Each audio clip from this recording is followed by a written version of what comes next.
Hello viewers, welcome to மூக்குக்கு மனம் நாக்குக்கு ருசி சேனல். இன்றைக்கி நம்ம மசாலா பொரி பண்ணிக்கலாங்க. இது மாதிரி நல்ல மசாலாவை போட்டு ஜம்மு ஜம்முன்னு இருக்குங்க. சாப்பிடும்போது காரமாக புளிப்பாக ரொம்ப நல்லா இருக்கும்.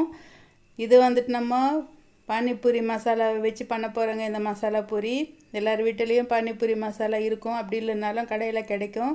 வாங்கி இதே மாதிரி நீங்கள் பண்ணி பாருங்கள், ரொம்பவும் சுவையாக இருக்கும். இதுக்கு வந்துட்டு முதல்ல ஸ்டவ் ஆன் பண்ணிக்கிட்டு கடாயை வச்சுக்கிட்டேங்க. கடாய் நல்லா சூடாயிருக்கு. இப்போ இது எண்ணெய் விட்டுக்கலாம். எண்ணெய் விட்டுக்கிட்டு வேர்க்கடலை எடுத்து வச்சுருக்கேங்க. ஒரு அரை கப்புக்கு வேர்க்கடலை போட்டுக்கிட்டு நல்லா மீடியம் ஃப்ளேம் வச்சுட்டு நல்லா வறுத்துக்கலாம். ஹை ஃப்ளேம் வச்சோம்னா இது தீஞ்சிருங்க. அதனால் இது மாதிரி குறைஞ்ச தீயில் நல்லா பொறுமையாக வறுத்துக்கணும்.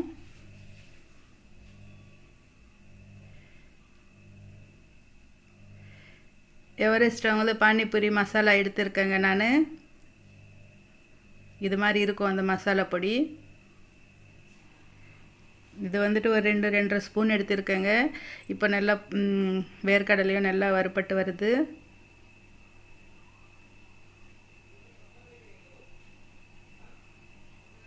இப்போ இதில் கொஞ்சமாக முந்திரியும் சேர்த்துருக்கேங்க. நாங்கள் முந்திரி உங்களுக்கு இஷ்டப்பட்டால் சேர்த்துக்கோங்க, இல்லைனாலும் பரவாயில்ல. நம்ம பொரி கடலை கூட சேர்த்துக்கலாங்க. நல்லா இது மாதிரி வறுத்துக்கலாம்.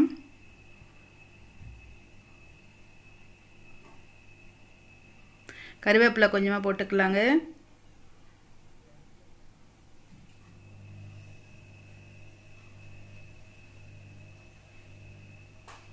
எல்லாத்தையும் வறுத்து இது மாதிரி ஒரு பிளேட்டில் எடுத்து வச்சாச்சு. இப்போ அதே கடாயை வச்சுக்கிட்டோம்.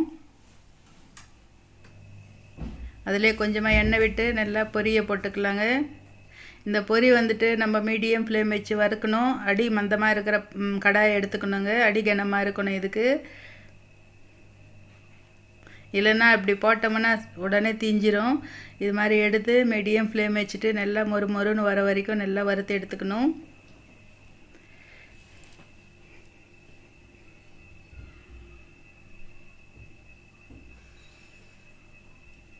பாருங்கள் சத்தம் இது மாதிரி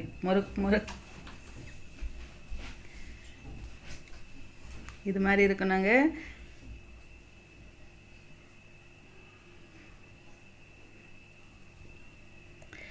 நல்லா வறுத்தாச்சு பொரியில் வந்துட்டு இந்த வறுத்த வேர்க்கடலை, இது காஜு எல்லாம் போட்டுக்கலாம், முந்திரி பருப்பு. இப்போ இந்த மசாலையும் போட்டுக்கலாங்க. இதுக்கு மிளகா பொடி எதுவுமே தேவை இருக்காது.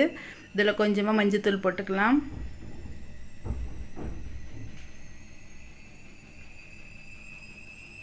நல்லா இது மாதிரி கலக்கிக்கலாங்க.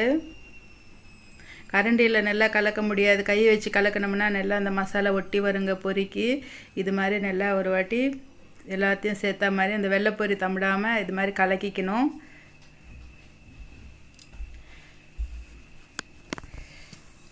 கலக்கி எடுத்தாச்சுங்க. இது நல்லா ஒரு ஏர்டைட் டப்பாவில் போட்டு மூடி வச்சுக்கிட்டோம்னா 1 மாதமானாலும் இப்படியே இருக்குங்க, மொறுன்னு.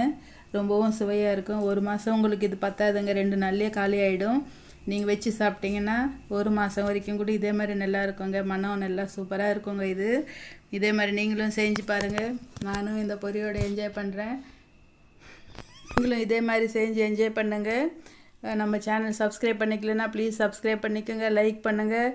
இந்த நான் பண்ணுற வீடியோஸ் உங்களுக்கு பிடிச்சிருந்ததுன்னா உங்கள் ஃப்ரெண்ட்ஸுக்கு, ஃபேமிலி மெம்பர்ஸ்க்கு ஷேர் பண்ணி பார்க்க சொல்லுங்கள். ரொம்பவும் நல்லாயிருக்கும். ஓகே வீவர்ஸ், பாய்.